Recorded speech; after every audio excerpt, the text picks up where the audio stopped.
Shalom, selamat siang. Kita bertemu lagi di minggu yang ketiga di bulan September ini. Kita akan melanjutkan pembelajaran firman Tuhan dari Injil Lukas pasal 16 tentang bendahara yang tidak jujur. 2 minggu sebelumnya kita sudah belajar dari ayat yang pertama sampai dengan ayat yang ke-8. Nah, kita akan lanjutkan pada minggu ini, di hari ini, di ayat yang ke-9, 10, dan 11.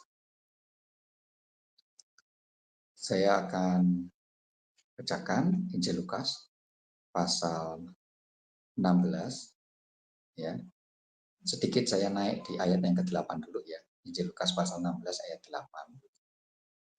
Lalu Tuhan itu memuji bendahara yang tidak jujur itu karena ia telah bertindak dengan cerdik.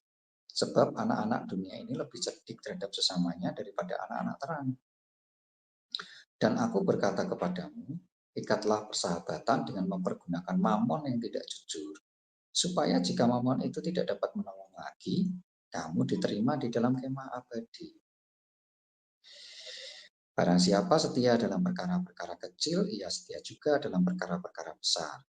Dan barang siapa tidak benar dalam perkara-perkara kecil, ia tidak benar juga dalam perkara-perkara besar. Jadi, jikalau kamu tidak setia dalam hal mamon yang tidak jujur, siapakah yang akan mempercayakan kepadamu harta yang sesungguhnya? Dan jikalau kamu tidak setia dalam harta orang lain, siapakah yang akan menyerahkan hartamu sendiri kepadamu? Mari kita berdoa meminta tuntunan Tuhan di dalam kita memahami firman Tuhan pada siang hari ini. Anugerah-Mu yang sempurna itu terus tercurah di dalam hidup kami. Tidak lupa hari ini juga kami menerima anugerah yang baru dari Engkau Tuhan. Dan untuk itu kami mengucap syukur. Kami percaya bahwa semua Tuhan berikan yang terbaik bagi kami. Di tengah-tengah pekerjaan, kesibukan, siang hari ini Tuhan kami bersekutu, rindu mendengar kebenaran firman-Mu. Biarlah firman-Mu itu menjadi air yang memberikan kepuasan akan rasa haus kami, menjadi jawaban atau solusi dari masalah kami. Kami meminta hikmat dari Engkau ya Bapa, sehingga kami dapat mengerti perumpamaan atau firman yang kami dengar di dalam hati kami. Dan biarlah Roh Kudus yang akan membantu kami di dalam mengajar kami pribadi lepas pribadi. Hamba-Mu memohon pertolongan di dalam menyampaikan firman ini, kiranya hikmat Tuhan tercurah, sehingga apa yang disampaikan semuanya berasal daripada. Terima kasih Bapak, dalam nama Yesus kami berdoa. Amin. Ya, saudara-saudara, Bapak Ibu yang terkasih dalam Tuhan, melanjutkan dari perumpamaan tentang bendahara yang tidak jujur. Tuhan Yesus memuji tindakan, kepandaian, kecerdikan dari bendahara yang tidak jujur itu. Ya, karena banyak anak-anak Tuhan yang kalah cerdik gitu ya. Karena kita tidak mengetahui potensi diri kita sendiri. Kita tidak bisa memanfaatkan apa yang kita miliki hari ini untuk membantu menyelesaikan segala perkara yang kita hadapi hari ini. Apalagi menyiapkan tentang masa depan.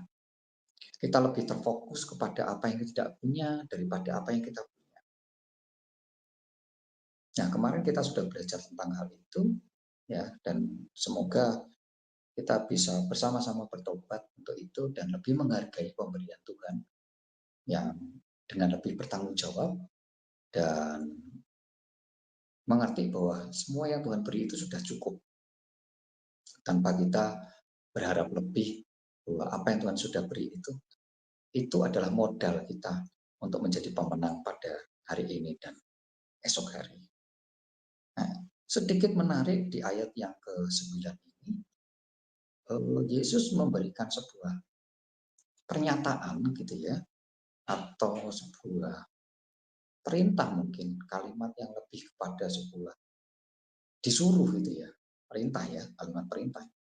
Ikatlah persahabatan dengan mempergunakan mamon yang tidak jujur, supaya jika mamon itu tidak dapat menolong lagi, kamu diterima di dalam kemah abadi. Ini maksudnya gimana? Kok kita harus bersahabat dengan mamon yang nggak jujur itu ya? Apa sih mamon yang tidak jujur? Ya, kenapa kok mamon itu dikatakan tidak jujur kan gitu ya? Apa itu mamon dan apa itu mamon yang tidak jujur? Nah, mamon itu adalah dewa yang disembah di zaman dulu ya, zaman-zaman ya, termasuk ada bangsa Israel juga yang menyembah mamon gitu ya, adalah sebuah dewa kekayaan gitu ya. Jadi kalau orang pengen kaya itu yang disembah dewa mamon itu semuanya kan. Zaman dulu banyak sekali orang menyembah dewa-dewa yang dibuat oleh manusia, jadi dibuat patung. Nah, mamon ini dewa kekayaan. Jadi semua orang yang pengen kaya gitu ya, itu datang menyembah mamon, bukan menyembah Tuhan. Ya. Nah, mamon di dalam perikop ini adalah tentang kekayaan. Kita diminta untuk menjalin persahabatan dengan kekayaan. Kan lucu ya. Kan tidak boleh sebetulnya kita beribadah kepada yang selain kepada Tuhan. Tidak boleh kita menggantungkan hidup selain daripada Tuhan. Kok malah Yesus itu menyuruh kita untuk mengikat persahabatan. Ya. Nah, mamon tadi kita tahu itu adalah kekayaan, dan kenapa kok dikatakan tidak jujur gitu ya. Nah, ini artinya ya. Ini artinya kenapa kok mamon itu tidak jujur. Ini justru pelajaran. Kenapa kok dikatakan tidak jujur? Karena kekayaan itu menjanjikan banyak tapi nggak ada hasilnya. Ya, kekayaan itu menjanjikan banyak tapi nggak ada hasilnya. Kita itu mengejar kekayaan seolah-olah ada hasil yang nanti diperoleh gitu ya. Tapi setelah kita memperoleh kekayaan, itu sebetulnya zong gitu ya, nggak ada hasilnya. Setelah kita mendapatkan itu seperti fata morgana. Jadi kayaknya ada tapi nggak bisa. Gitu ya. Ya, kayaknya ada tapi nggak bisa. Misalnya kita mengejar sebuah kekayaan tertentu ya, kita menginginkan sebuah rumah yang besar gitu ya. Dan setelah kita kejar mati-matian dan kita mengorbankan banyak hal, ya, waktu, tenaga, gitu, pikiran dan sebagainya. Ternyata setelah kita mendapatkan rumah besar itu, nggak ada hasilnya, empty aja. Karena rumah itu tidak membaiki, tidak tidak sesuai dengan apa yang kita pikirkan. Jadi kita ditipu dengan sebuah ilusi. Ya, pada waktu kita menginginkan itu, dan setelah kita mendapatkan, nggak ada hasilnya. Saudara pernah nggak menginginkan sesuatu barang gitu ya? Mungkin kalau anak-anak muda yang seusia, entah itu sekolah atau pekerja-pekerja baru ya, usia 20, 30 atau mungkin 40-an gitu ya. Kita menginginkan barang-barang dunia yang bagus seperti rumah, mobil, atau mungkin handphone ya. Kita kembali pada contoh. Ya, setelah kita mendapatkan barang itu, saudara akan empty pada waktu kita mengejarnya. Memang kita punya semangat gitu ya. Kita punya sebuah sesuatu yang ingin diraih. Tapi setelah kita mendapatkan itu biasa aja. Atau bahkan itu cuma kalau anak-anak kecil itu kalau pengen mainan itu merengek-rengek sampai menangis. Nggak mau diem kalau nggak dibeli. Setelah dibeliin paling dipakai 10 menit, 15 menit, setengah jam, 1 jam, 1 hari mungkin, atau berapa, udah bosan lagi, hilang lagi. Nah, sebetulnya sifat anak kecil itu masih kita bawa sampai hari ini. Bahwa kita selalu menginginkan sesuatu. Tapi kita lupa bahwa harta benda ini, mamonan, segala harta benda yang ada di dunia ini, atau kita sebut saja mamon, itu pada waktu dia didapat, itu nggak ada hasil. Makanya dibilang mamon yang tidak jujur. Ya, kekayaan itu menjanjikan banyak tapi nggak ada hasil. Yang kedua, kekayaan itu seolah-olah bisa diandalkan sebagai harapan akan masa depan, sebagai sebuah kepastian, tapi dia menipu. Kita berpikir pada waktu kalau kalau saya ini sudah punya rumah maka hidup saya aman. Pada waktu kita sudah punya rumah nggak aman juga itu. Kita merasa bahwa kalau saya punya uang 1 miliar maka hidup saya aman. Ternyata pada waktu kita punya uang 1 miliar, hidup kita nggak aman pada waktu kita sakit.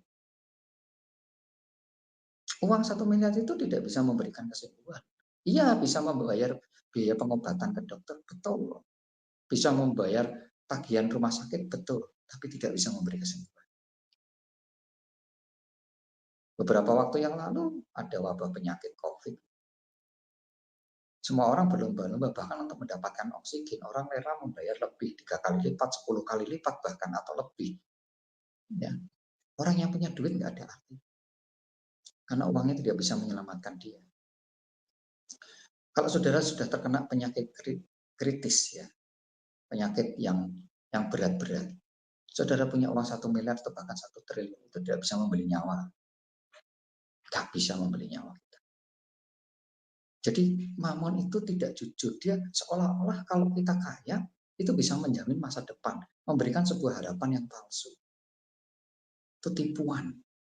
Ya, yang pertama tadi menjanjikan banyak hal, tapi nggak ada hasilnya. Yang kedua, dia seolah-olah bisa diandalkan sebagai harapan, ya, tetapi palsu nih. Tapi dia menipu nih, harapan palsu. Yang ketiga ini celakanya nih, ini seringkali kita terjebak di sini bahwa manusia itu seringkali menggantungkan kebahagiaan. Kebahagiaan hidup itu digantungkan di dalam kekayaan. Jadi kalau saya punya mobil bagus ya, mobil BMW misalnya keluaran terbaru, maka saya akan bahagia. Dia merasa bahwa kepemilikan sesuatu di dunia ini bisa memberikan kebahagiaan hidup. Tapi tahukah saudara bahwa itu adalah sebuah ilusi? Karena mamon itu seolah-olah memberikan apa yang kamu inginkan. Tetapi dia akan merampok keselamatanmu di kehidupan yang kekal. Contohnya gimana, Pak? Pada waktu kita mengejar keinginan kita dengan tidak wajar, ya, keinginan yang tidak wajar, keinginan yang di luar dari kemampuan kita sendiri, tidak menggunakan dengan cara-cara yang lazim, misalnya bekerja dengan tekun, dengan baik, itu kan lama ya, harus mengumpulkan itu prosesnya itu panjang. Nah, seringkali kan kita nggak sabar ya, kita pengennya tuh yang instan-instan gitu. Jadi pengen ini harus ada besok, kalau bisa 1 bulan lagi sudah dapat gitu, sudah bisa beli mobil. Nah, di saat kita menginginkan sesuatu yang di luar dari kemampuan kita, ekspektasi yang berlebihan dalam hidup kita akan ditipu dengan mamon ini. Seolah-olah dia berikan itu dengan cara apa? Kita diberikan sebuah pemikiran-pemikiran yang licik untuk memperoleh harta dengan cara yang tidak wajar, tidak baik gitu ya. Dan justru itu kalau dilakukan, itu dia merampok keselamatan. Karena pada waktu kita tidak sejalan dengan firman atau melanggar firman, maka kita akan keluar dari zona kerajaan Allah. Kita akan kehilangan yang namanya keselamatan di dalam kehidupan yang kekal. Memang kita sudah ditebus oleh Tuhan Yesus di atas kayu salib. Itu kan penebusan atas dosa-dosa kita yang lampau. Tetapi hari ini kita diminta untuk mempertanggungjawabkan hidup kita. Dan kita tidak bisa menyalibkan Yesus untuk kedua kali, menghapus dosa-dosa kita lagi. Dan terus-menerus. Jadi keselamatan itu harus diperjuangkan. Keselamatan itu harus dikerjakan dengan takut dan gentar. Yaitu dengan cara bahwa kita harus jalan dengan firman dan tidak boleh melanggar firman ini. Selaras. Ya. Nah pada waktu kita mengambil tipuan mamon itu, karena kita merasa bahwa kebahagiaan hidup kita tergantung pada itu dan kita mengerjakan itu dengan cara yang instan, dia sebetulnya sedang memberikan satu tipuan yang terbesar. Mamon tidak akan pernah peduli dengan seberapa banyak kamu kaya di dunia ini. Wong, buat dia itu adalah sementara. Ya. Karena kita hidup di dunia paling berapa lama sih saudara menikmati kekayaan? Kalau sekarang saudara umumnya 30, 40, 50 tahun paling paling mentok saudara menikmatinya. Itu pun kalau saudara sehat. Kalau saudara nggak sehat, saudara dulu nggak bisa makan sate kambing, sekarang setelah punya uang bisa beli sate kambing, tapi nggak bisa makan sate kambing karena kolesterol. Ya, itu kan tipuan, bohong saja. Kita berpikir bahwa mamon itu atau uang itu bisa memberikan kita kebahagiaan hidup, tapi setelah kita punya, kita nggak bisa. Kita berpikir bahwa dengan adanya kekayaan yang banyak, kita bisa pergi keliling dunia, jalan-jalan terus, nggak perlu bekerja. Tetapi setelah kita memiliki kekayaan, ternyata kita sakit keras dan kita lumpuh, kita nggak bisa kemana-mana. Tiap hari harus pulang pergi ke rumah sakit berobat. Tipuan, sekali lagi, ilusi. Tapi yang kita lupa justru dengan kita mengambil jebakan ini, kita justru kehilangan keselamatan di dalam kehidupan. Banyak dari kita, anak-anak Tuhan, menggadaikan keselamatan di dalam kehidupan yang kekal untuk mengejar sesuatu yang sifatnya fana di dunia ini. Berbisnis dengan cara yang kotor, menghalalkan segala cara, menipu orang lain, berbuat tidak benar, berbuat jahat hanya untuk kepentingan diri sendiri, hanya untuk kepentingan diri pribadi. Saudara sebetulnya sedang menggadaikan keselamatan di dalam kehidupan. Saudara dapatkan kekayaan pada hari ini, ya, betul. Tapi ingat, Mamon tidak pernah jujur. Dia menipu, karena sebetulnya yang pertukarannya yang dia ambil adalah keselamatan. Itu pertukarannya. Nah, kita perlu belajar tentang keuangan, ya.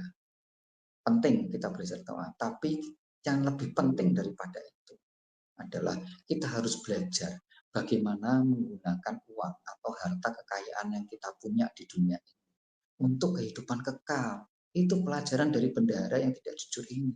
Dia bisa merencanakan masa depan atas apa yang dia punya hari ini. Saudara bisa nggak menggunakan semua harta dan kekayaan merencanakan masa depan untuk kehidupan yang kekal? Sehingga kalau mamon ini tidak bisa menyelamatkan, saudara sudah diterima di dalam kemah abadi, di dalam kehidupan yang kekal, di surga. Karena mamon ini sifatnya fana. Jadi apa yang kita miliki ini justru kita pakai aja. Boleh. Kita boleh kaya, kita boleh punya. Kita boleh punya uang, kita boleh kaya. Tapi gunakan kekayaan itu untuk menjamin keselamatan di dalam kekekalan. Yaitu dengan apa? Ya gunakan dengan baik. Gunakan untuk sesama. Gunakan untuk orang lain, membantu orang lain. Gunakan untuk kemuliaan nama Tuhan. Gunakan untuk segala sesuatu yang mendatangkan kebaikan. Bantulah orang lain sebanyak-banyaknya. Nah, itu pelajaran yang jauh lebih penting. Bagaimana cara menggunakan uang untuk kehidupan yang kekal daripada belajar tentang mendapatkan uang. Ini lebih penting. Nah, kenapa sih itu penting? Dilanjutkan di dalam ayatnya yang ke-10 gitu ya. Barang siapa setia dalam perkara-perkara kecil, dia setia juga dalam perkara besar. Barang siapa tidak benar dalam perkara kecil, ia tidak benar juga dalam perkara besar. Jadi, jikalau kamu tidak setia dalam hal mamon yang tidak jujur, siapakah yang akan mempercayakan padamu harta yang sesungguhnya? Tahukah saudara apa sih harta yang sesungguhnya? Harta yang sesungguhnya itu adalah keselamatan di dalam kehidupan kekal. Itu harta yang sesungguhnya. Karena itu tidak ternilai. Saudara tidak bisa membelinya. Berapapun uang yang kita miliki. Tapi kita bisa mengerjakan keselamatan ini karena kita sudah diberikan gratis. Kita sudah mendapatkan keselamatan ini. Kita sudah mendapatkan kehidupan yang kekal ini.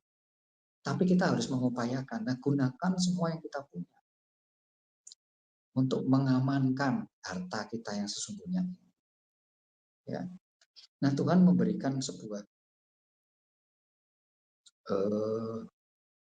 peringatan kepada kita, ya, peringatan kepada kita bahwa uang atau kepemilikan materi, ya, itu adalah yang terkecil, loh.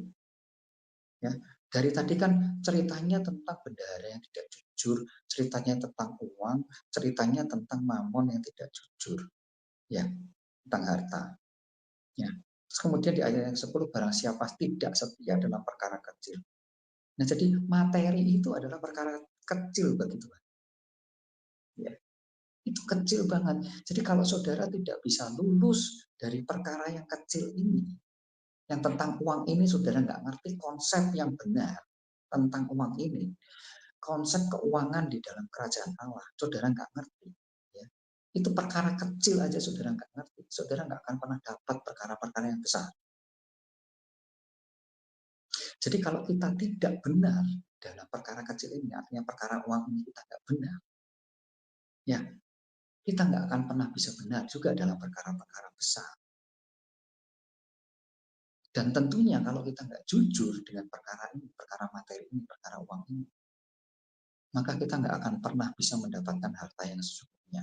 Ini loh, begitu pentingnya dan begitu berharganya, begitu luar biasanya uang disandingkan dengan keselamatan di dalam kehidupan kekal.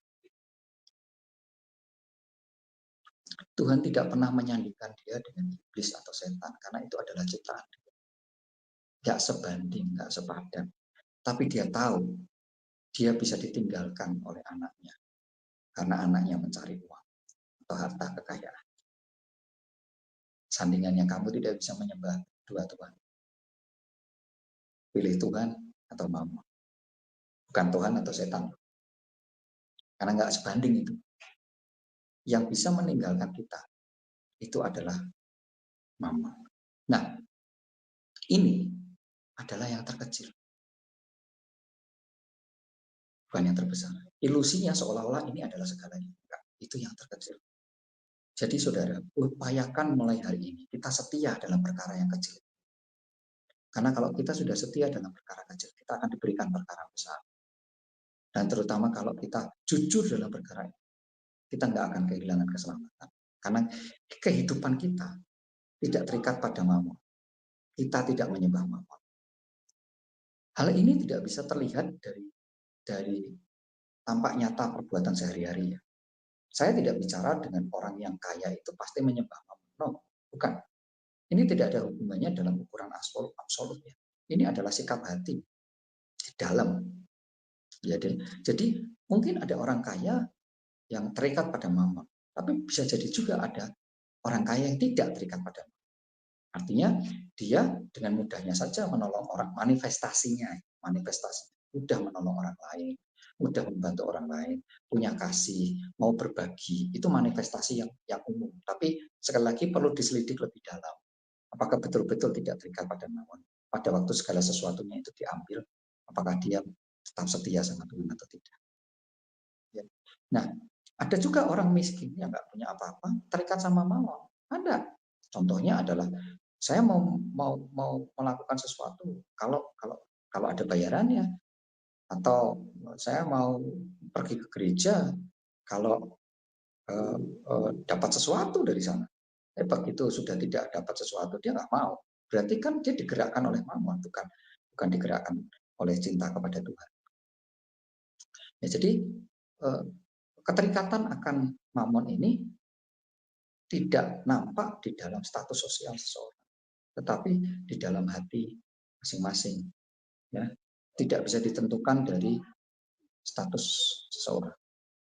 Nah, apapun status kita hari ini, ya, tentunya kita harus berani melepaskan semuanya itu, karena itu perkara yang kecil.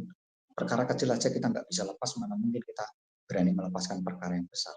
Kalau perkara kecil ini saja kita nggak nggak menang, mana mungkin Tuhan berikan perkara yang besar. Kalau perkara yang kecil ini Tuhan kita nggak bisa bebas, mana mungkin Tuhan akan berikan harta yang sesungguhnya. Ya. Jadi Tuhan memberi itu banyak, bukan cuma duit, bukan punya uang. Tuhan memberi kita itu waktu, kesehatan, kesempatan, bakat, ya, pengaruh, ya. Jadi semuanya itu harus kembali ke Dia dan untuk Dia. Kita hanya pengelola hanya dengan cara ini kita bisa terbebas dari rasa memiliki. Hanya dengan cara seperti ini kita bisa terbebas dari keterikatan dengan Mammon. Ya. Kita akan loncat di dalam Kisah Para Rasul pasal 17 ayat 28. Kisah Para Rasul pasal 17 ayat 28. Sebab di dalam Dia kita hidup, kita bergerak, kita ada. Seperti yang telah juga dikatakan oleh pujangga-pujanggamu. Jadi kita hidup itu ada di dalam Tuhan. Ya, kita bergerak itu juga karena Tuhan, kita ada itu juga karena Tuhan. Jadi semua yang Dia beri itu dari Tuhan dan itu harus kembali kepada Tuhan. Hanya melalui sebuah konsep seperti ini saja kita bisa terbebas dari yang namanya keterikatan dengan Mammon. Ya. Di dalam 1 Timotius pasal 6 ayat 7, Rasul Paulus mengingatkan kepada kita semua pentingnya kita menyadari, ya, bahwa sebab kita tidak membawa sesuatu apa ke dalam dunia dan kita pun tidak membawa apa-apa keluar. Jadi segala yang kita miliki hari ini itu akan kita tinggalkan. Tidak penting yang kita miliki itu banyak atau sedikit. Apapun semuanya itu akan ditinggal, nggak akan dibawa di dalam kehidupan kita. Jadi buat apa itu dipegang? Buat apa itu mengalahkan? Buat apa itu mengalahkan keinginan kita untuk bersekutu dengan Tuhan? Buat apa kita menukarkan itu dengan kehidupan abadi di dalam Tuhan? Nasihatnya di dalam lanjutan di dalam ayat tadi, di dalam ayat yang ke-9 sampai dengan 10.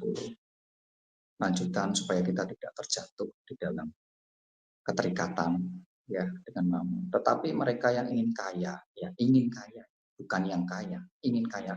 Orang yang kaya bisa masih pengen kaya lagi, karena ini unlimited, ya. Kekayaan itu nggak ada batasnya. Ada orang kaya, ada yang lebih kaya, ada yang super kaya, nggak ngerti lah, nggak ada batasnya.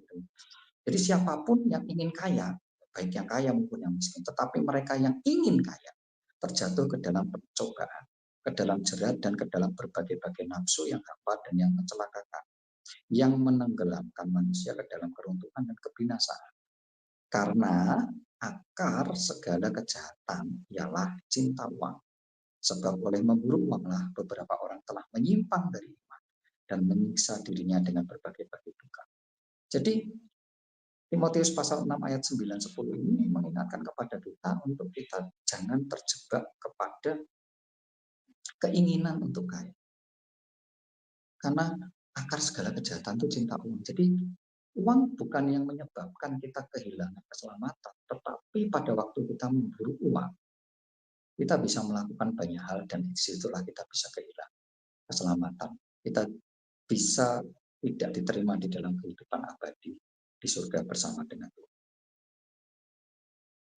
Saya akan tutup dengan ayat yang terakhir di dalam Amsal pasal 23 ayat 4. Amsal pasal 23 ayat 4. Jangan bersusah payah untuk menjadi kaya.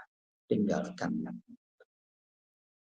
Saudara, berkat Tuhan yang menjadikan kaya. Susah payah nggak menambahnya. Jangan kita mau terjebak untuk mencari sesuatu yang fana, sesuatu yang ilusi di dunia ini dan justru kita kehilangan harta yang sesungguhnya, yaitu keselamatan, keabadian di dalam kehidupan kekal. Mari kita sama-sama menyadari bahwa yang terpenting di dalam hidup ini hanyalah Tuhan. Dan kita boleh kehilangan semuanya. Yang terpenting kita nggak kehilangan Tuhan. Karena hidup ini hanya sementara. Kita pakai semuanya itu untuk menyatakan kebenaran Tuhan. Bagi Dia, oleh Dia, dan untuk Dia. Semuanya kita lakukan dan kita berikan. Haleluya. Amin.